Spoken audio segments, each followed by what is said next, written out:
लेकिन ये एक बहुत बड़ा प्रश्न चिन्ह खड़ा करता है भारत सरकार की टैक्स पॉलिसी पर कि कितनी कंफ्यूज है हमारे देश की टैक्स पॉलिसी। 23 जुलाई 2024 को आप कहते हैं कि हम भारत के इन्वेस्टर से इंडेक्सेशन वापस ले रहे हैं और ठीक 2 हफ्ते बाद 6 अगस्त को कहते हैं नहीं नहीं नहीं वापस नहीं ले रहे हैं, इनको वापस पहुंचा रहे हैं। ये दिखाता है कि जब आप बिना सोचे समझे या किसी अर्थशास्त्री की राय पर नहीं, जिन लोगों को अर्थशास्त्र के बारे में जानकारी नहीं है उनकी राय पे अगर बजट बनाएंगे तो इसी प्रकार के फ्लिप फ्लॉप्स देखने को मिलेंगे। सर, मैं बताना चाहता हूं कि इंडेक्सेशन को भारत के निवेशक से छीनना उसकी कमर तोड़ने जैसा है। जैसा कि मैंने पहले भी बात रखी थी कि इंडेक्सेशन को फुल्ली रिस्टोर करने की जरूरत है, लेकिन अभी भी कल जो अमेंडमेंट फाइनेंस बिल में लाया गया है वित्त मंत्रालय द्वारा, उसमें भी इंडेक्सेशन पार्शियली रिस्टोर किया गया है, फुल्ली रिस्टोर नहीं किया गया। उसमें भी एक पेच है और पेच ये है कि तमाम एसेट क्लासेस पे इंडेक्सेशन नहीं रिस्टोर किया जा रहा, मात्र इमूवेबल प्रॉपर्टी यानी कि लैंड और बिल्डिंग पे रिस्टोर किया जा रहा है। और दूसरी चीज, 23 जुलाई 2024 के बाद खरीदे गए किसी भी एसेट में किसी भी इन्वेस्टमेंट पर इंडेक्सेशन नहीं दिया जाएगा। मैं आज आपके माध्यम से सरकार से मांग करूंगा कि इंडेक्सेशन को फुल्ली रिस्टोर किया जाए, सारे एसेट क्लासेस पर रिस्टोर किया जाए और 23 जुलाई 2024 के बाद खरीदे गए, बाद निवेश किए गए एसेट क्लासेस में भी इंडेक्सेशन का बेनिफिट मिलना चाहिए। और इंडेक्सेशन के बेनिफिट से खिलवाड़ करना, एसेट क्लासेस से इंडेक्सेशन को समाप्त करना एक बड़ा सवाल खड़ा करता है कि क्या हमारे देश की वित्त मंत्री इन्फ्लेशन एडजस्टेड प्रॉफिट्स में विश्वास नहीं रखती? क्या उन्हें इन्फ्लेशन का ज्ञान नहीं है? क्या वो जानती नहीं कि इस देश में महंगाई एक प्लेग की तरह फैलती जा रही है? और इसी के साथ साथ मैं एक उदाहरण के माध्यम से आपको बताना चाहूंगा सर कि अभी भी इंडेक्सेशन जो पार्शियली रिस्टोर किया गया है उसमें भी कितने फ्लॉज हैं। उदाहरण के तौर पे आप एक इन्वेस्टमेंट करते हैं गोल्ड में, सिल्वर में या किसी एक एसेट क्लास में जिसमें इंडेक्सेशन का बेनिफिट इन्वेस्टर को मिला करता था। आपने 1 करोड़ का इन्वेस्टमेंट एसेट ए में किया 31 मार्च 2001 को और उसके ठीक अगले दिन 1 अप्रैल 2001 को एसेट बी में भी 1 करोड़ का इन्वेस्टमेंट किया। वो दोनों एसेट 7% CAGR के हिसाब से कंपाउंडेड एनुअल ग्रोथ रेट के हिसाब से बढ़ते रहे और आज वर्ष 2024 में उन दोनों इन्वेस्टमेंट्स की आज वैल्यू 5 करोड़ रुपए ईच है। अब आप ये दोनों एसेट ए और एसेट बी बेचते हैं बाजार में वर्ष 2024 में और दोनों पे अलग अलग टैक्स आपको देना पड़ता है। ये मैं आपके सामने दर्शाना चाहता हूं। जब आप एसेट ए बेचते हैं जो आपने 31 मार्च 2001 को खरीदा यानी कि 1 अप्रैल 2001 से पहले, तो आपको इंडेक्सेशन का फायदा मिलेगा।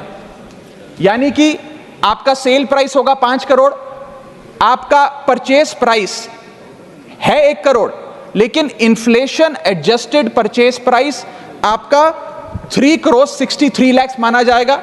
यानी कि 5 करोड़ माइनस 3 करोड़ 63 लाख, आपका प्रॉफिट हुआ 1 करोड़ 37 लाख।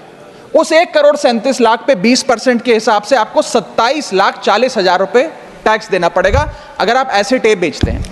लेकिन जब आप एसेट बी बेचते हैं जिसपे आपको इंडेक्सेशन का फायदा नहीं दे रही सरकार, क्योंकि वो आपने अगले दिन दूसरे वित्तीय वर्ष यानी कि 1 अप्रैल 2001 को खरीदा, तो आपकी सेल प्राइस है 5 करोड़, आपकी परचेस प्राइस है 1 करोड़, आपका मुनाफा हो गया 4 करोड़ का और 4 करोड़ पे 12.5% के हिसाब से आपको टैक्स देना पड़ेगा जो कि है 50 लाख रुपए। यानी कि एसेट ए जो आपने 31 मार्च को खरीदा 1 करोड़ का 31 मार्च 2001 को और आज आप उसे 5 करोड़ का बेचते हैं तो आपको मात्र 27 लाख रुपए इनकम टैक्स देना पड़ता है।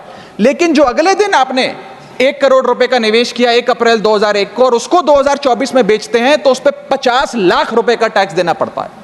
सिर्फ एक दिन के भीतर आपका टैक्स लायबिलिटी 27 लाख से बढ़कर 50 लाख हो जाती है।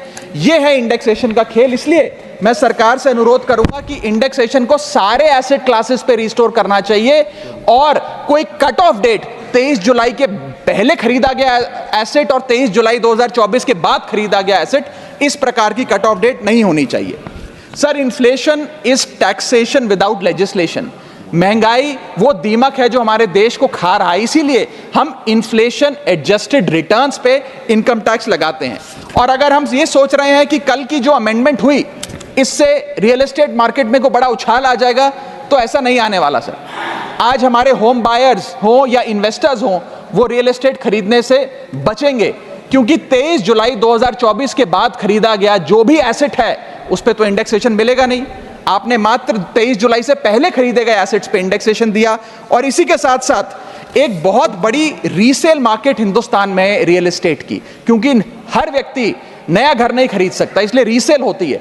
रीसेल मार्केट में भारी गिरावट देखी जा रही है। जब मकान बिकेंगे नहीं तो रेंटल इनकम बढ़ेगी, लोगों के मकानों के किराए में एक भारी उछाल देखा जा रहा है, लोगों का खर्च बढ़ने वाला। और इसी के साथ साथ जो फॉरेन इन्वेस्टमेंट भारत के रियल एस्टेट में होता है वो भी गिरने वाला है, ऐसी मैं आज इस सदन में भविष्यवाणी करता हूं। इसके साथ साथ रिटेल इन्वेस्टर यानी कि भारत के मिडिल क्लास की कमर तोड़ने का काम सरकार ने कैसे किया। एक ही बजट में शॉर्ट टर्म कैपिटल गेन को 15% से बढ़ाकर 20% कर दिया, और उसी बजट में लॉन्ग टर्म कैपिटल गेन को 10% से बढ़ाकर 12.5% कर दिया इक्विटी पे और अन्य पदार्थों पे।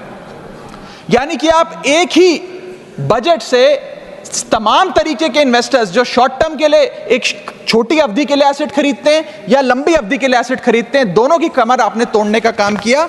और इस देश में रिटेल इन्वेस्टर को कुचलने का काम यह सरकार करने जा रही है। मैं आपके माध्यम से अनुरोध करूंगा कि don't take middle class retail investor for granted. हमें कैसे फाइनेंशियल इंक्लूजन इस देश में बढ़ानी है उस दिशा में काम करना चाहिए, ना कि कैसे हम इस देश में इन्वेस्टर्स, हाउस होल्ड इन्वेस्टमेंट्स और रिटेल इन्वेस्टमेंट्स को कम करें, उस सिलसिले में हम काम करें। मेरा दूसरा भाग आज के वक्तव्य का है जीएसटी पर। पहले तो मैं सरकार के मंत्री नितिन गडकरी जी का जो एक चिट्ठी सामने आई, उन्होंने अपनी सरकार के वित्त मंत्री को चिट्ठी लिखते हुए कहा कि लाइफ इंश्योरेंस और हेल्थ इंश्योरेंस पर जो 18% जीएसटी लगाया उसे वापस लिया जाए।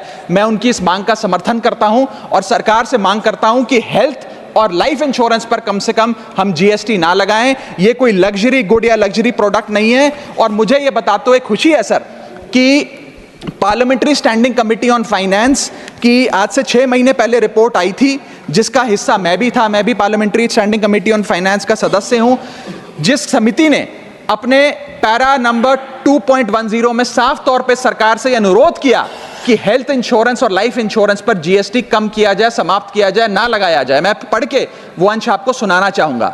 The committee feels that there is a need to rationalise the GST rate on insurance products, especially health and term insurance, which is 18% at present. The high rate of GST results in a high premium burden which acts as a deterrent to getting in insurance policies. The committee, with a view to make insurance more affordable, recommends that GST rates applicable to health insurance products, particularly retail policies, etc., should be reduced. हमारा ये प्रयास होना चाहिए कि एक परिवार, sir बस समाप्त कर रहा हूं, अभी तो मेरा समय रह गया, 1-2 मिनट आप थोड़ा ज्यादा दे दीजिएगा तो सर कुछ फर्क नहीं पड़ेगा, मैं अपनी बात समाप्त कर लूंगा। हेल्थ इंश्योरेंस पे और लाइफ इंश्योरेंस पर हमें टैक्स समाप्त करके लोगों को इंसेंटिवाइज करना चाहिए कि ज्यादा से ज्यादा परिवार भारत के हेल्थ इंश्योरेंस के कवर में आए, लाइफ इंश्योरेंस के कवर में आए। जो मैं सरकार से मांग करूंगा। और सर एक बड़ा इंपॉर्टेंट पहलू मैं आपके सामने हाईलाइट करना चाहूंगा। इस देश में इन्फ्लेशन पर भी जीएसटी लग रहा है। वो कैसे लग रहा है?